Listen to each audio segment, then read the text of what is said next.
Naam, asante kwa kutazama Mshike Mshike. Mimi ni Akida Kilango. Kikosi cha timu ya soka ya taifa ya Tanzania Taifa Stars kipo Doha, Qatar, muda huu kikisubiri kuunganisha ndege kuelekea nchini Morocco.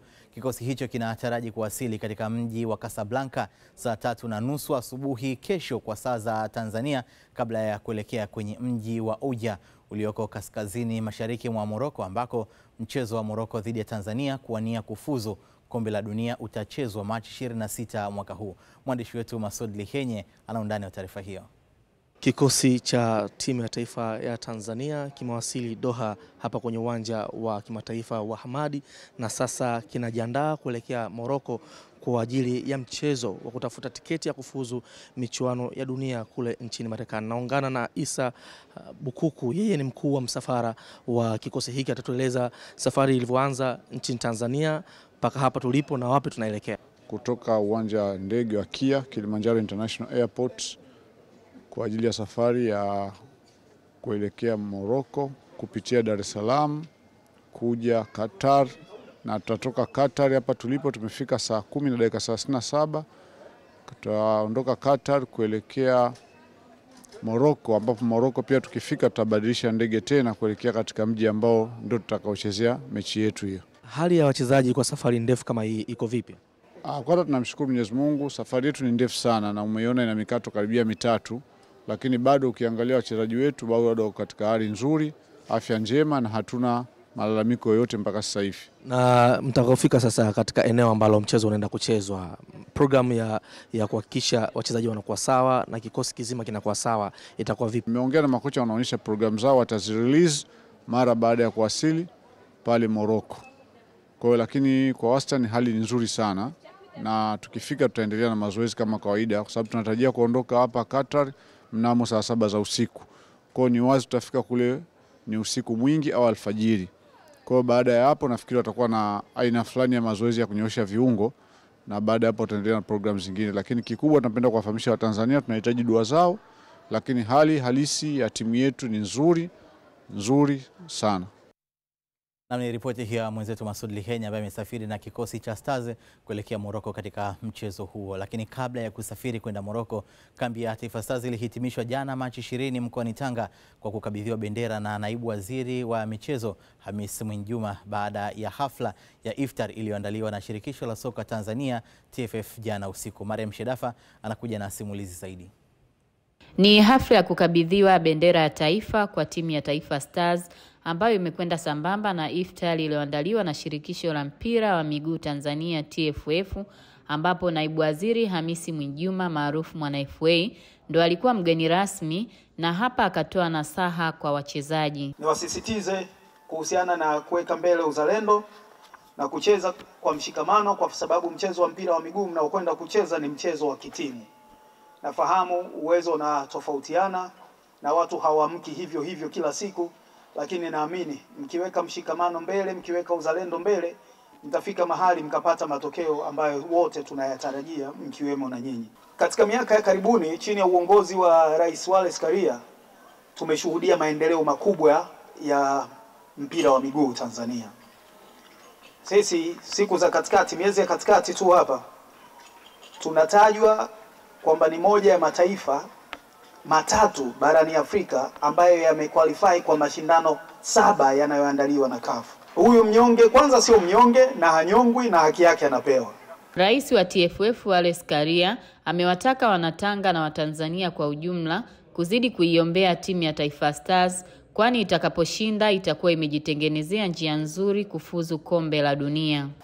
Kwa taarifa, mwezi huu ni mwezi wetu wa mashindano mengi tu. Timu yetu ya taifa tarehe 26 inacheza kule Morocco, na ni mechi muhimu sana ya kihistoria. Kama tunashinda, nadhani tutakuwa tumeweka mguu mmoja kwenda timu ya taifa kwenda Kombe la Dunia Marekani mwakani.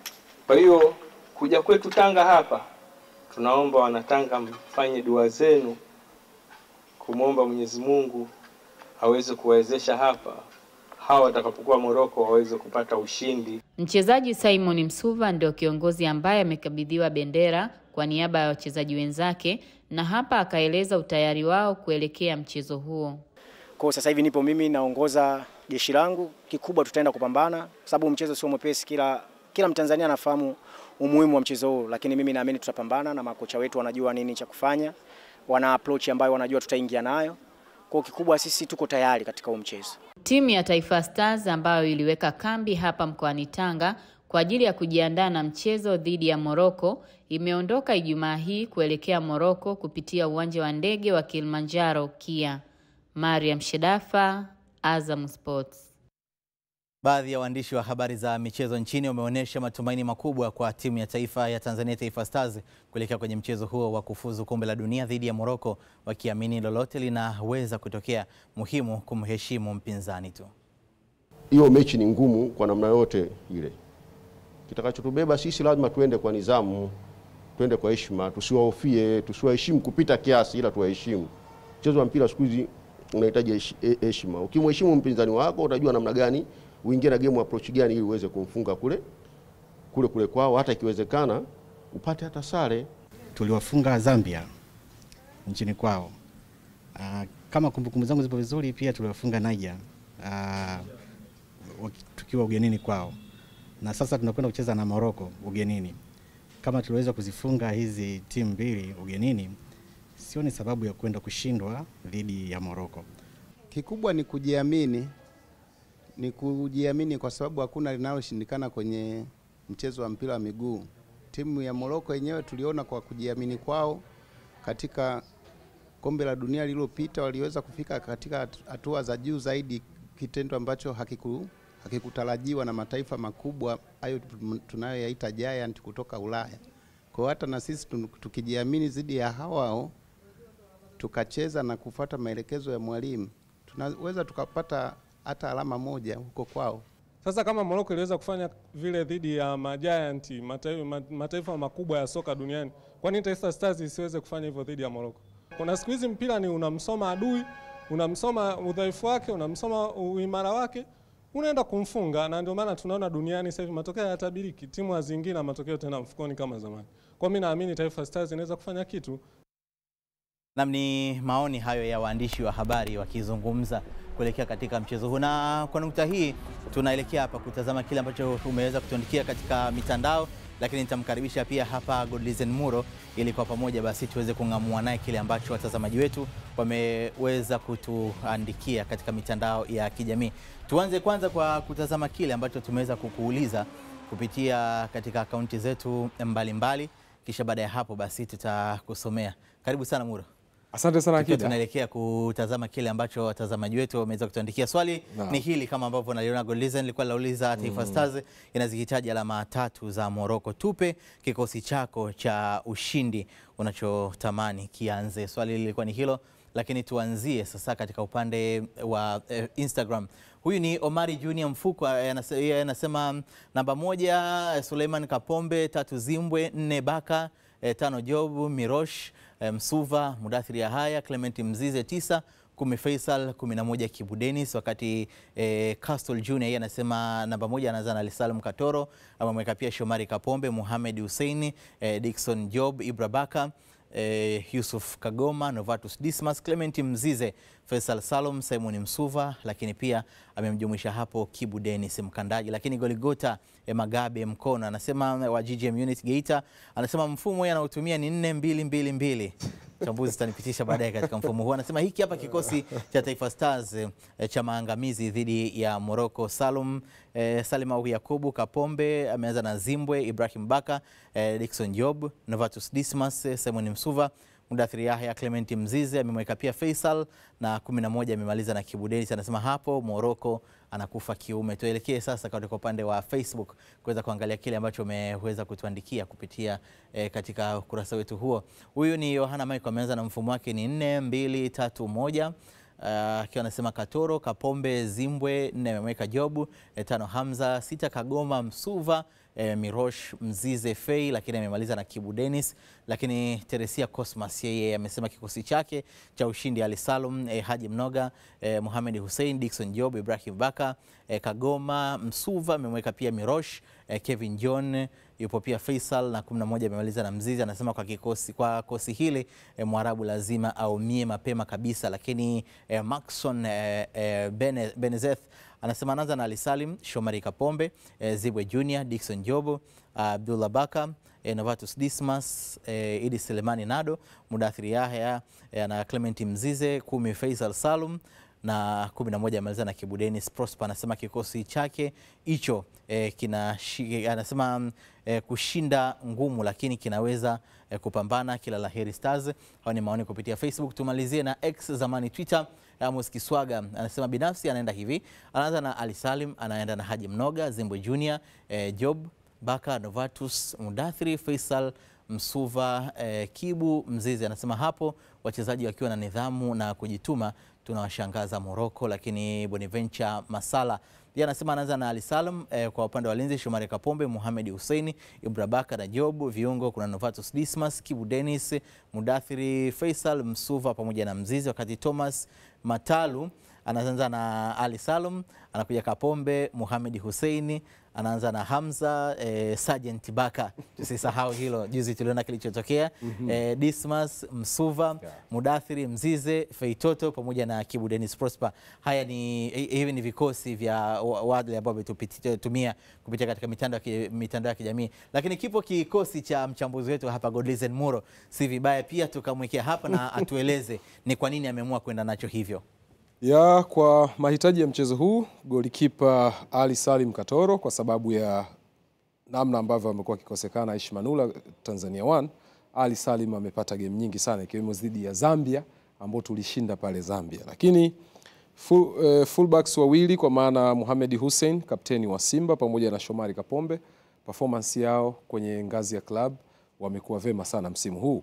Dickson Job na Ibrahim Abdullah Baka, nafikiri ni kwa sababu ya ile chemistry yao, muunganiko wao umekuwa ni bora sana nyakati zote wanapoitumikia Young Africans pamoja na timu ya taifa.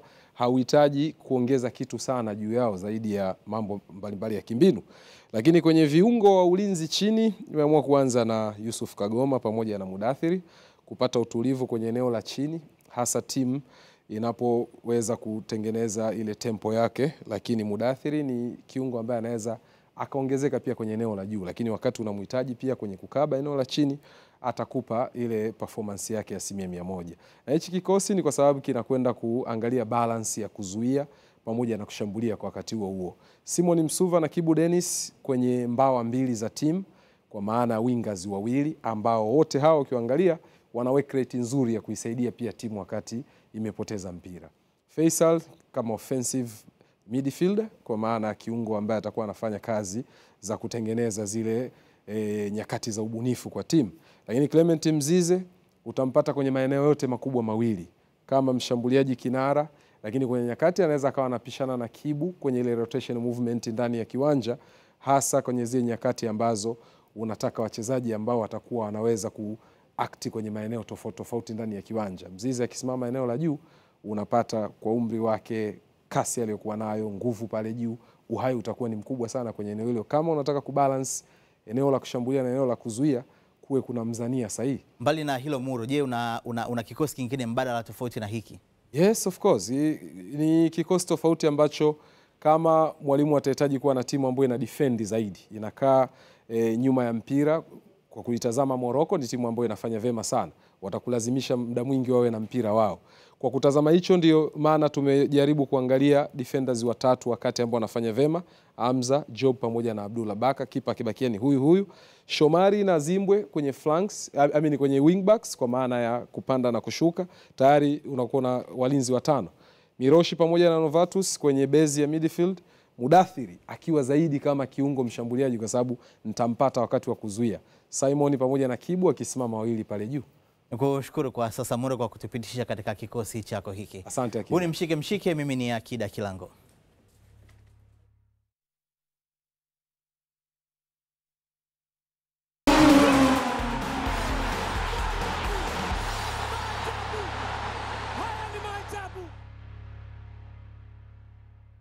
Naam, karibu tena katika mshike mshike, bado upo nami Akida Kilango. Usiku huu pale Azam Complex Chamazi kuna mchezo wa kirafiki unaendelea kati ya Azam FC matajiri wa jiji ambao wanakipiga dhidi ya KMC. Mchezo huo uko mbashara kupitia chaneli yetu ya Azam Sports 2 HD, na kwa mujibu wa kile ambacho ninakishuhudia hapo wanalambalamba Azam FC wanaongoza kwa bao 1-0, mchezo ambao pia una uwezo wa kushuhudia kupitia katika chaneli yetu ya Azam Sports 2 HD. Tuelekee sasa katika kufuzu kombe la dunia. Vita ya kuania kufuzu kombe la dunia 2026 kwa kanda ya Afrika imezidi kushika kasi, huku timu ya taifa ya Kenya Harambee Stars ikipata sare ugenini ya magoli 3-3 dhidi ya Gambia. Taarifa zaidi na Saidi Msumi.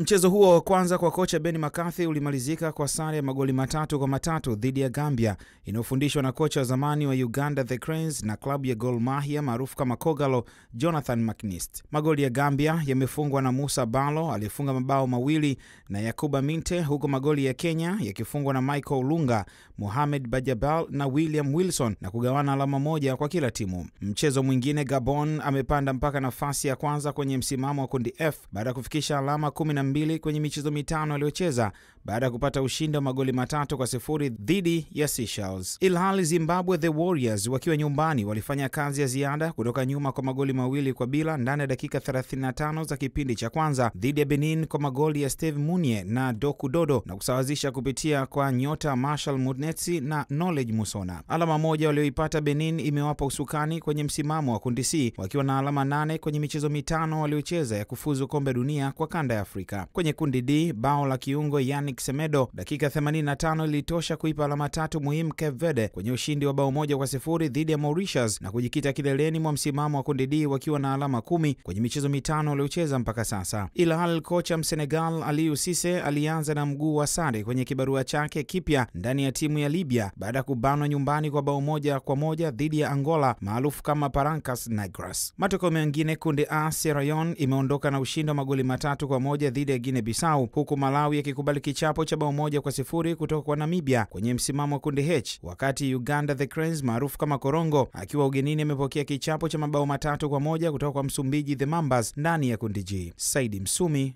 Azam Sports. Na ripoti ya Saidi Msumi huyo, mshambuliaji kinara katika kikosi cha Azam Media. Tunamuita Simon Msuva wakati mwingine. Tukielekea katika taarifa nyingine, kikosi cha Uganda The Cranes tayari kimerejea mjini Kampala na moja kwa moja kinaanza kujiandaa kuikabili Guinea Jumanne ijayo kwenye uwanja wa taifa wa Mandela. The Cranes wamepoteza jana kwa mabao 3-1 mbele ya wenyeji wao Msumbiji, mchezo uliopigwa katika uwanja wa kimataifa wa Cairo nchini Misri. Bado wanaendelea kusalia katika nafasi ya 5 kwenye msimamo wa kundi G na alama zao 6, lakini bado kocha mkuu wa kikosi hicho Paul Put anaamini haijaisha mpaka aishi, akiamini bado wana michezo mkononi, hivyo wanaweza kubadili hali ilivyo sasa. I believe in my team. Yes, of course. I still believe it's not over.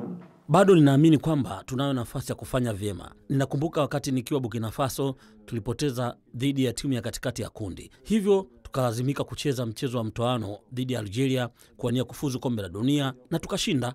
Kwa hiyo hatuwezi kuinamisha vichwa chini kwa sababu lolote linawezekana. Na ni kocha huo wa Uganda The Cranes akizungumza kuhusiana na michezo yao. Lakini kikosi cha Kenya The Harambee Stars na chenyewe jioni hii kimerejea jijini Nairobi kikitokea mjini Abidjan nchini Ivory Coast, ambako kimeambulia alama 1 kufuatia sare ya magoli 3-3 dhidi ya Gambia. Wamerejea wakiwa na matumaini ya kuvuna alama 3 za nyumbani kwenye mchezo wao ujao. Very tough because I felt just having one day training session together and to try and put a structure and organization out there for us to go out to win, because we had a lot of talented players, a lot of experienced players. The captain, probably one of the best strikers in Africa that you have. Really happy with that and the way we played in parts of the game, because obviously we couldn't control the game. So I'm disappointed that we didn't get all the 3 points, because that would have been just what we deserve from what we did against such an organized and good Gambia team. They assembled very, late. There was no time to, to have tactics with the coach, to train well with the coach for a long time. But then we got they did well. They fought. We saw what they did in the pitch, and I think we have a good team for now. Yeah. When I'm with the team, for myself, I don't think I'm a vice president. I'm an ex-player, and I love to be, to mingle with the team, to talk with the team, to know their challenges, to give some advice because I've been there. The challenges they go through.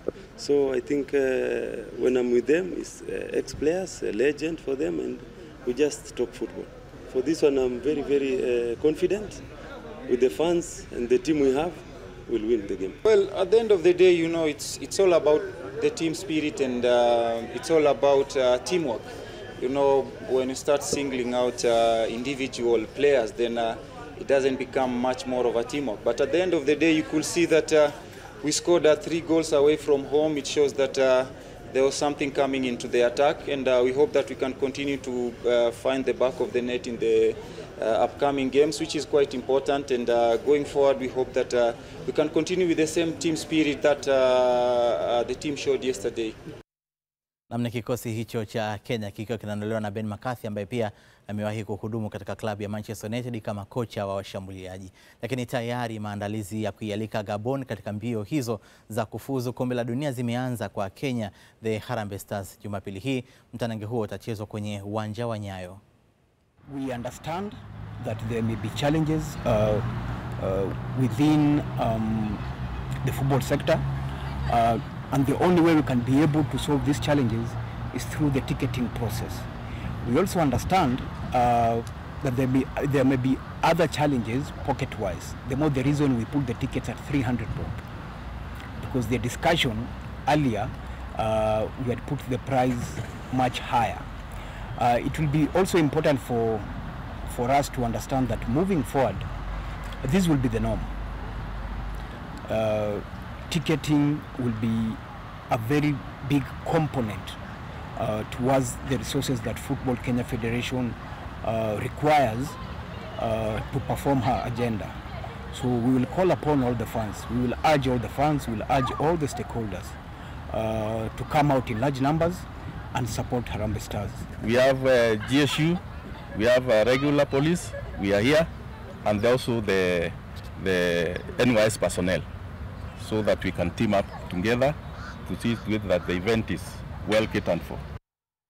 Rais mpya wa kamati ya kimataifa ya Olympic Christy Coventry amewashukuru wajumbe wa mkutano mkuu kwa kumpa kura za ndio katika uchaguzi mkuu uliofanyika jana Machi 20. Coventry mwenye umri wa miaka 41 ameweka rekodi kadhaa, ikiwemo kuwa rais mdogo zaidi kuhudumu katika nafasi hiyo, lakini pia kuwa rais wa kwanza mwanamke wa kamati ya kimataifa ya Olympic na kuwa rais wa kwanza kutoka barani Afrika. Kushinda kwake nafasi hiyo ya juu ndani ya kamati ya Olympic IOC kumepokewa pia kwa hisia chanya nchini Zimbabwe.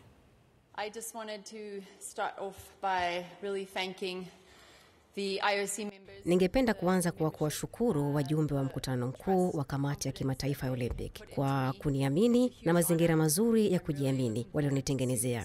Ni heshima kubwa sana wamenipa na ninatarajia kuwatumikia vyema. Ninapenda pia kuwashukuru wagombea wenzangu, kwani kinyang'anyiro cha uchaguzi kilikuwa ni kigumu sana kwa takriban miezi 6 iliyopita, na tulikuwa tukibadilishana mambo kadhaa ambayo ni mazuri. Ninaahidi kuwaweka karibu, kufanya nao mazungumzo na kuangalia namna tutakavyoweza kutengeneza mawazo mazuri. Kuhusu kuchaguliwa kuwa mwanamke wa kwanza kuwa rais wa IOC na Mwafrika wa kwanza, ningependa kusema kwamba imekuwa ni jambo zuri sana, lakini ningependa kusema kwamba wamepita wanawake wengi katika nafasi mbalimbali. Njia na misingi mizuri aliyotengeneza ndiyo iliyoniwezesha leo kufika hapa. And I was just really proud that I could make her proud. She was the first woman to run for this position. Tukisalia katika habari hiyo, ushindi wa Christy Coventry katika nafasi hiyo ya juu ndani ya kamati ya Olympic umepokewa kwa hisia chanya nchini Zimbabwe. Amepeperusha vyema bendera ya nchi yetu, kwa sababu Zimbabwe, kama unavyofahamu, Zimbabwe ni nchi ambayo ni kama imetengwa hivi. Kwa hivyo ameinua tena bendera yetu kwa kuipeperusha vyema. So she lifted our flag high. Kwa hakika imeleta mabadiliko makubwa sana na kumtambulisha vema mtoto wa kike kitaifa na hata kimataifa. Tunaomba hakikishe kwamba anawekeza nguvu zaidi kuendeleza vipaji vya watoto, hasa wale wanaoishi vijijini. Naam, ni watu mbalimbali hawa wakitoa maoni kuhusiana na kile ambacho kimetokea katika uchaguzi wa IOC. Rais wa shirikisho la mpira wa miguu Afrika CAF, Dr. Patrice Motsepe amempongeza rais mteule wa kamati ya kimataifa ya Olympic IOC Christy Coventry kutoka nchini Zimbabwe baada ya kuchaguliwa kuwa rais wa 10 wa IOC Machi 2025 nchini Ugiriki. Dr. Motsepe amesema ushindi wa Christy ni jambo la fahari na la kujivunia kwa maendeleo ya michezo duniani, na kwa niaba ya mashirikisho yote 54 yanayounda CAF wanamtakia mafanikio mema ndani ya IOC. Christy Coventry mwenye umri wa miaka 41 kwa sasa anahudumu kama waziri wa vijana, sanaa, michezo na burudani nchini Zimbabwe, na anaweka historia ya kuwa Mwafrika wa kwanza pamoja na mwanamke wa kwanza kushika nafasi hiyo kubwa ndani ya IOC. Tukirejea hapa nyumbani, kocha wa timu ya taifa ya mchezo wa tenis kwa watu wenye ulemavu Riziki Salum ameeleza mipango na michakato ulivyo kuhakikisha wanawanasa makocha na wachezaji wenye vipaji kwenye mchezo huo, huku akiwaasa wazazi, wadau na makampuni kuhakikisha wanatoa ushirikiano kwenye kuendeleza na kuukuza mchezo huo. Ukiangalia mchezo wa tenis kwa Tanzania, kikubwa zaidi ni gharama, kwamba ni viwanja kidogo kuna changamoto, lakini makocha wako tayari na kuibua vipaji viko vingi sana Tanzania kwa watu wenye ulemavu. Je, tutafikaje mikoani? Na ukiangalia katika Tanzania ni mikoa michache sana na yenye tennis court ambao sasa, lakini kutokana na chama cha tennis, wili cha tennis kwa pamoja na kukaa kwa pamoja kuangalia jinsi gani katika mkoa wa Dar es Salaam kwenda mashuleni kuchukua wale wachezaji na kuwaleta kwenye viwanja kwa ajili ya kufanya hizo kazi. Na pili kingine kufika mitaani. Na tatu tunazidi kutoa hamasa kwa wazazi hasa wanaokaa na watu wenye ulemavu kwamba hii ni fursa kwa mchezo wa tennis, kwamba tunahitaji sana kuona kwamba mtu mwenye ulemavu asiwe tegemezi, awe yeye anasaidia familia.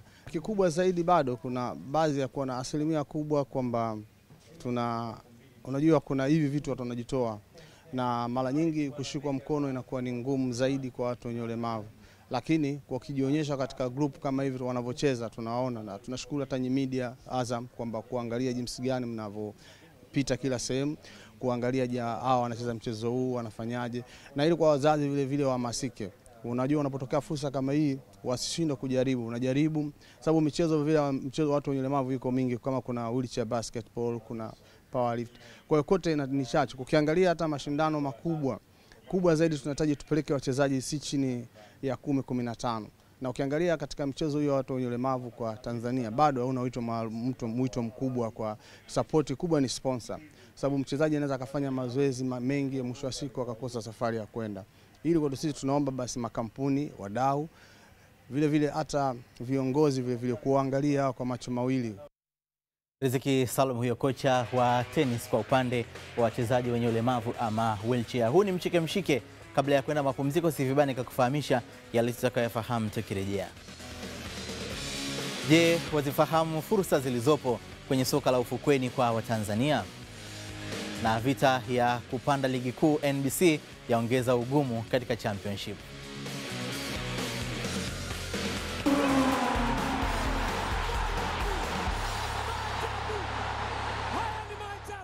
Huu ni mshike mshike. Asante kwa kuendelea kuwa nasi. Mimi ni Akida Kilango.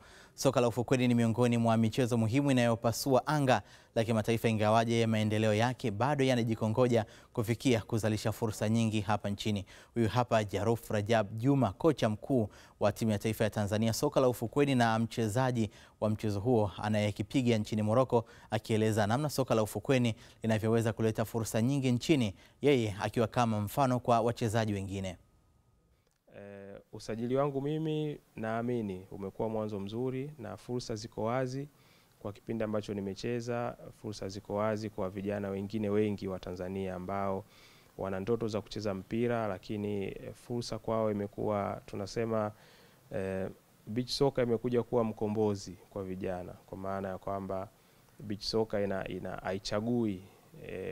Wapo wachezaji ambao wanaamini au wanafanya kazi katika vipaji vyao, wanajituma, wanapambana katika mpira wa miguu wa kawaida, lakini kwao fursa imekuwa ndogo, kwa maana kwamba wanachelewa kufikia malengo yao, kufika level ya kucheza timu ya taifa au kufika level ya kucheza soka la kulipwa nje ya Tanzania. Mchakato umekuwa mrefu sana. Lakini kwa beach soccer naweza kusema kwamba imekuwa ni fursa rahisi. Mchezo sio rahisi sana, mchezo wenyewe ni mgumu, una changamoto zake, lakini through experience, ukiwa na moyo wa kujituma na ukiwa na dhamira ya kufanikiwa, unaweza kufanikiwa kwenye kitu chochote. Kwa hiyo imekuja kuwa mkombozi kwa vijana. Kwa hiyo naamini baada ya mwaka mmoja, miaka miwili, miaka mitatu, tuseme within 5 years, tunaamini tutapata professional wengi zaidi ambao kupitia fursa ambayo nimeipata mimi, naamini itakuwa ni mlango sasa umekuwa wazi, umefunguliwa kwa vijana wa Kitanzania wote ambao wana ndoto za kucheza mpira. Wakati huo Raufu anaeleza namna ya kucheza nje ya Tanzania kulivyomuongezea uzoefu mkubwa katika soka la ufukweni. Experience ni nzuri, tumejifunza au nimejifunza vitu vingi kupitia soka la ufukweni la kulipwa nchini Morocco, kwa sababu wenzetu wametutangulia, wenzetu wako mbele zaidi, wenzetu wamewekeza sana kwenye soka la ufukweni, wakiamini kwamba pia ni moja ya michezo ambayo ina nafasi kubwa katika kuiwakilisha nchi yao kwenye nyanja za kimataifa, ikiwemo kushiriki mashindano ya kombe la dunia ya soka la ufukweni. Kwa hiyo wamekuwa kwenye mchakato wa muda mrefu, takriban miaka 20 wakitafuta nafasi hiyo ya kwenda kushiriki World Cup. Kwa hiyo wamekuwa wakitengeneza ligi imara, wamekuwa wakitengeneza ligi ambayo ina mjumuisho wa wachezaji wa ndani na wachezaji wa kimataifa, kwa sababu ligi ya Morocco ina takriban professionals kutoka nchi 7 tofauti. Kwa Tanzania niko mimi, kuna mchezaji kutoka Spain ambaye ni nahodha wa timu ya taifa Spain ambaye anacheza naye kwenye klabu moja. Yuko mchezaji kutoka goalkeeper kutoka timu ya taifa Senegal, yuko mchezaji kutoka timu ya taifa Mauritania, na nafikiri kuna wachezaji wengine 3 ambao wana uraia pacha wa Morocco na Spain. Kwa hiyo ni ligi ambayo ina mchanganyiko wa watu ambao ni wazawa na professional. Lengo ni kuongeza chachu na kuongeza ubora katika ligi yao, kitu ambacho wamefanikiwa. Kwa hiyo sisi kwa upande wetu, nikiwa kama mwakilishi kutoka Tanzania, tunajivunia kwa nafasi hiyo na tumepata experience kubwa, kwa maana ya kwamba tumejifunza namna gani wenzetu wanaendesha ligi zao, namna gani wanaipa nafasi beach soccer katika michezo ambayo inawakilisha nchi kwa upana mkubwa sana. Raufu Rajabu huyo kocha mchezaji soka la ufukweni. Wazee wa mapigo na mwendo Mashujaa FC rasmi wamemtambulisha Salum Shaban Mayanga kuwa kocha mkuu wa kikosi hicho. Mayanga anatarajia ligi kuu ya NBC Tanzania Bara akitokea Championship kwenye kikosi cha Mbeya City. Kikubwa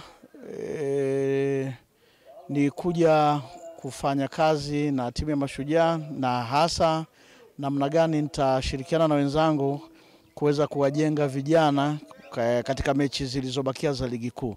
Niseme kwamba sio kazi rahisi, ni kazi ngumu, na kwa sababu najua ni kazi ngumu, nahitaji zaidi ushirikiano na wenzangu tuweze kumalizia hizo mechi zilizosalia kwa matokeo mazuri ambayo yataweka salama timu kwa ajili ya msimu ujao. Kikawaida huwa naamini wachezaji wote ninaokutana nao. Kwa tangu nimefika hapa nimeamini wachezaji wanaweza wakafanya chochote kama tutafanya kazi pamoja na kujituma.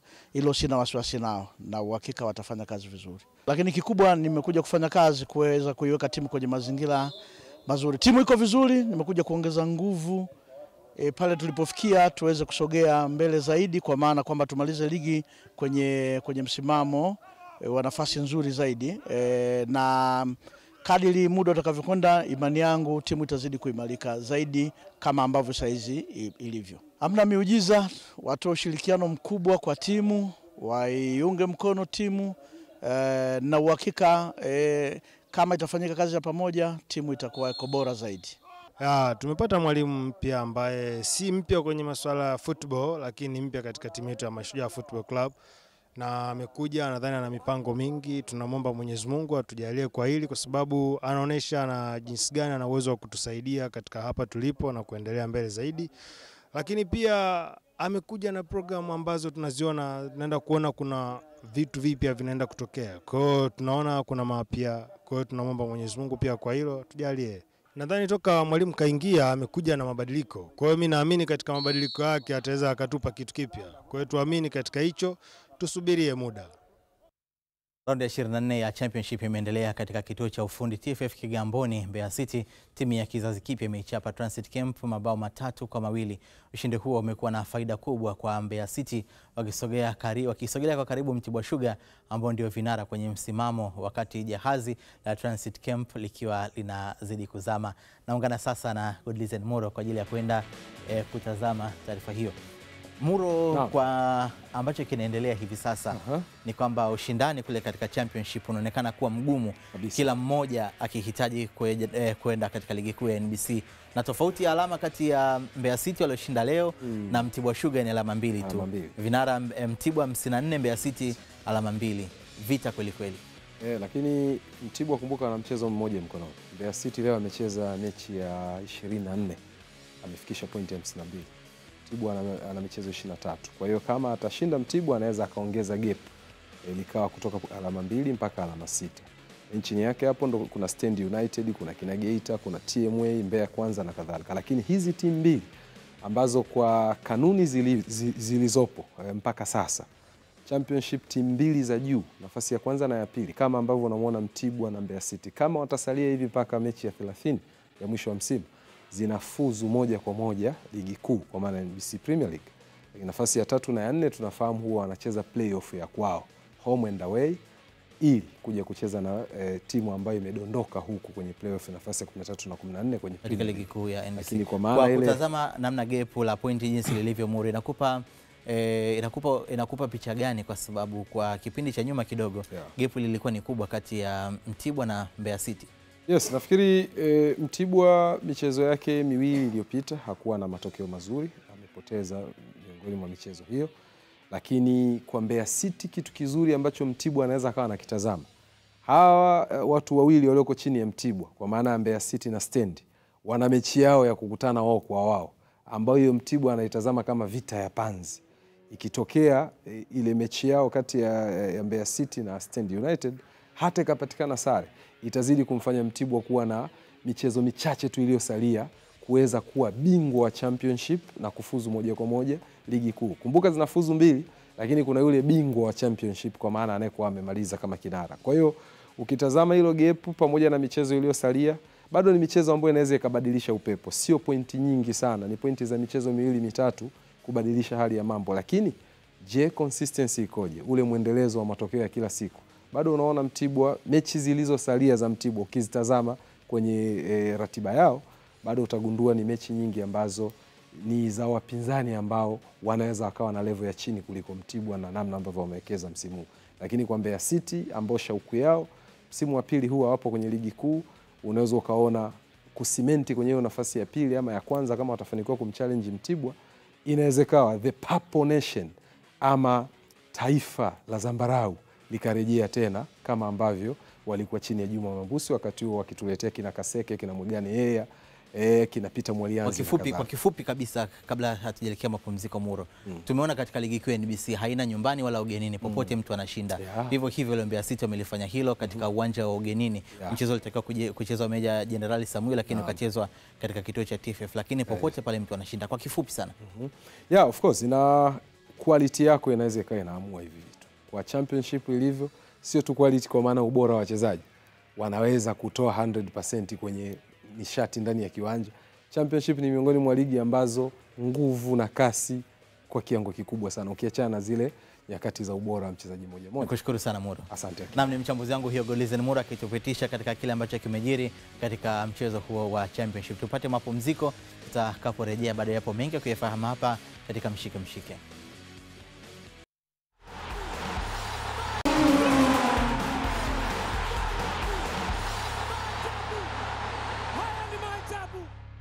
Asante kwa kuendelea kuwa nami. Huu ni Mshike Mshike, mimi ni Akida Kilango. Kikosi cha Geita Gold FC tayari kipo mkoani Lindi na Jumapili hii kina kibarua dhidi ya wenyeji Bigman FC, mchezo wa championship, na kwa sasa kinaendelea na mazoezi katika uwanja wa Jeshi la Wananchi uliopo mtaa wa Mtanda, manispaa ya Lindi, wakiamini wako tayari kuondoka na alama 3. Hali yote namshukuru Mwenyezi Mungu mwingi wa rehema aliyotujalia kufika hapa. Tumesafiri salama kutoka Geita na kufika salama siku ya juzi. Jana tulikuwa na mazoezi mepesi ya kutoa fatiki ya safari. Leo kidogo tumeboost kidogo wachezaji waweze kuzoea hali ya hewa ya hapa. Ni hali tofauti kidogo na kwetu, lakini naona vijana wanapumua vizuri tu, haijawasumbua sana kwa sababu kule pia sasa hivi kuna kipindi cha joto. Kuna joto, lakini joto la huku limezidi. Naweza kusema mazoezi tuliyofanya leo yanaweza kuwa ni kitu ambacho kimeweza kuweka katika hali nzuri kwa ajili ya kufeel hali ya mchezo wa kesho kutwa. Na wachezaji wengi nikiangalia wamejituma, wameonyesha wanayo ari ya kupambana. Tunajua tunakwenda kucheza mechi ngumu. Mechi zetu zote sasa hivi zimebakia, kila mechi ni finali. Tunakwenda kucheza na Bigman, ni timu nzuri ambayo inatoa ushindani kwa timu nyingi. Imesajili vizuri na walimu wazuri, lakini na sisi pia tumesajili vizuri. Tuna wachezaji wazuri na sisi wenyewe pia uwezo Mwenyezi Mungu amejalia kiasi fulani. Inshallah tunaweza kwenda kutoa ushindani na kupata matokeo kwa siku ya kesho kutwa. Na kuielezea kuhusu Bigman, na ni kweli nimecheza Bigman nusu msimu, dirisha dogo mwezi wa 12. Nashukuru nimeweza kununuliwa na Geita Gold. Lakini Bigman nasema ni timu nzuri na ni timu ambayo ina wachezaji wazoefu wazuri na wenye ushindani, na pia wapo kwenye nafasi nzuri, na wao ni timu ambayo inaonekana ina malengo. Kwa hiyo mimi niseme kwamba kila mtu ana uwezo wa kutetea nafasi yake kwa pale atakapokuwa amejaliwa kupata nafasi ya kucheza. Kwa hiyo kama sisi Geita Gold tunatetea nafasi yetu, na wao Bigman wanatetea nafasi yao kwa kuweza kupata nafasi ya kucheza playoff au kupanda ligi kuu. Kwa hiyo mimi niseme tu yote kwa yote, kila mtu mchezo huu atauchukulia serious na umakini, na imani utakuwa ni mchezo mzuri. Sisi kama wachezaji, mechi hii kwetu ni muhimu sana. Kuja kuangalia kwa sasa hivi ligi inaelekea mwishoni. Kama sikosei itakuwa mechi ya tukicheza hapa zinabaki mechi 6. Kwa hiyo kwa namna yote lazima tufanye juu chini tuweze kutoka na ushindi, kwa sababu mbele yetu, juu yetu kuna watu wametuzidi tali pointi moja. Kwa ina maana ili kuliweka gap liwe sawa, lazima tuhakikishe mechi ya tarehe 23 tunashinda. Kwa hiyo naamini kwa uwezo wa Mwenyezi Mungu tulivyojipanga na malengo yetu tuliyojiwekea, tunataka turudi kwenye ligi kuu. Naamini tunaweza tukafanya vizuri toka na ushindi katika mechi hii ya tarehe 23. Mashabiki wa timu ya Geita Gold FC na wamelikiwa na halmashauri ya manispaa ya mji Geita wamekiri kuguswa na kampeni ya Twenzetu Ligi Kuu iliyoanzishwa na mkuu wa wilaya ya Geita Hashim Komba ili kuhakikisha timu ya Geita Gold FC inarejea ligi kuu. Wakizungumza na Azam Sports, wanakikundi wa kikundi cha mashabiki cha Tawile wamesema kampeni ya Twenzetu Ligi Kuu imerejesha hamasa ya viongozi, benchi la ufundi na wachezaji pamoja na mashabiki kwa ujumla kuiunga mkono timu ili iweze kurejea katika ligi kuu ya NBC. Ni kampeni nzuri sana. Mimi mwenyewe of course nimefurahi kuamini kwamba mkuu wa wilaya anatembea na mwisho wa siku tumemuona pale anatoa zawadi, anazungumza kuhusu timu, na maana mimi nahisi hii morali isiishi hapa. Na maana kama asifanye mara moja iwe muendelezo wa mechi zetu zote zilizobaki za nyumbani, mimi na hakika wachezaji watakuwa wanapata nguvu zaidi ya kupambana kuliko mechi zinazotoka ugenini, sababu nyumbani unajua mchezo kwao utunzwa, na maana nyumbani unacheza na vitu vingi. Watu wako wanakuona, wazazi wanakuona, washikaji wanakuona, familia zinakuona. Lazima ucheze kwa ziada na kuonesha viongozi wako kwamba wewe kweli unafanya kazi kwa support timu iweze kupanda. Kama hii kampeni ya sasa hivi ya kiongozi wetu aliokuja nao tumeifurahia na tumeipenda wengi sana. Lakini ukiangalia nyuma kampeni hii haikuwepo wala hamasa hii haikuwepo. Yaani viongozi wetu wana ile kwamba Geita Gold ikifanya vizuri hamasa inapungua. Ila Geita Gold ikienda kidogo ikawa inateketea, hamasa inakuwa kubwa sana na inapanda sana. Mimi nina uhakika kama wenzetu Mtibwa walivyopambana kufanya hamasa tangu wanaanza ligi yao mpaka walipofika, na wachezaji ambao walosajili, na sisi kama tungesimama tukashikana na viongozi tangu mwanzo, hata sasa hivi tusingekuwa tuna mechi hizi za mwisho za kulililia. Maana mechi zetu hizi za mwisho ni mechi ngumu, ni mechi ambazo zinatutia matatani. Tuna nafasi kubwa sana kwa wachezaji, hata wenyewe wanapotuona vile uwanjani wanafurahi, tunawapa nguvu pia kwenye kupambana. We mwenyewe unaona mechi ya juzi hapa watu walivyojitokeza kwa wingi. Kwa hiyo morali wa mashabiki wa Geita Gold hapa mjini Geita ni kubwa sana kwa sasa, kwa sababu wana uhakika timu yao inarudi ligi kuu. Kwa hiyo ndio maana unaona morali inakuwa ni nyingi sana na watu wanakuwa wengi kwenye kurudi kwenye timu yao. Tukiangalia sasa yaliyojiri kimataifa, mshambuliaji wa Manchester United Rasmus Hojlund amejitetea kuhusu aina yake ya ushangiliaji baada ya kufunga bao pekee kwenye mchezo wa UEFA Nation League kati ya Denmark dhidi ya Ureno uliomalizika kwa kupata ushindi wa bao 1-0. Hojlund ambaye alifunga bao hilo pekee dakika 78 akitokea benchi alishangilia kwa mtindo wa sua ambao hutumiwa na mshambuliaji wa Ureno Cristiano Ronaldo pindi anapofunga bao. Rasmus Hojlund amesema ameenda mbali zaidi na kusema mtindo huo wa kushangilia hakumfanyia dhihaka Ronaldo kwa sababu ni mchezaji anayemhusudu na anayemvutia kwenye mchezo wa soka. Tukielekea sasa Alanga, dereva wa Ferrari Lewis Hamilton, aliyekuwa dereva wa Ferrari Lewis Hamilton amembwaga dereva Red Bull Max Verstappen kwa sekunde 0.018 na kushika nafasi ya kwanza kwenye pole position kwenye sprint race kwenye mbio za Chinese Grand Prix leo Machi 21, 2025 nchini China. Hamilton ambaye ni bingwa mara 7 wa langalanga alishika nafasi ya 9 ndani ya Ferrari kwenye mbio zilizopita za Australian Grand Prix. Amesema hakuamini kama angefanikiwa kupata nafasi hiyo ya kwanza. Matokeo ya leo yanampa nafasi ya kwanza kwa Lewis Hamilton kuelekea sprint race ya kesho Jumamosi, kisha kujiandaa na mbio za Chinese Grand Prix ambazo zitafanyika Jumapili Machi 23, 2025.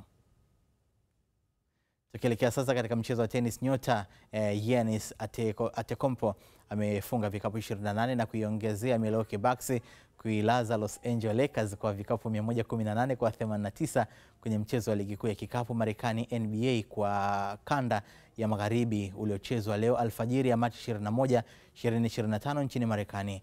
Antetokounmpo, raia wa Ugiriki mwenye asili ya Nigeria, alitoa asisti mara 4 na kuchukua rebound mara 7, huku Gray Trent Jr. akifunga vikapu 23 na kuipa Bucks ushindi wa 3 kwenye michezo 8 iliyopita ndani ya NBA.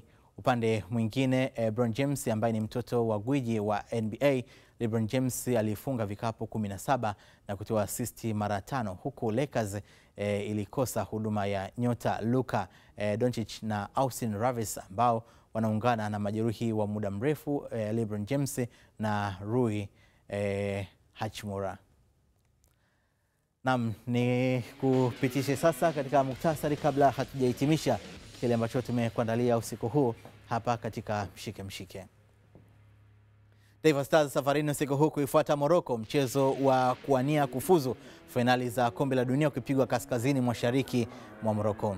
Na Kenya, the Harambee Stars yarejea Nairobi, maandalizi kabambe kuivaa Gabon yaanza.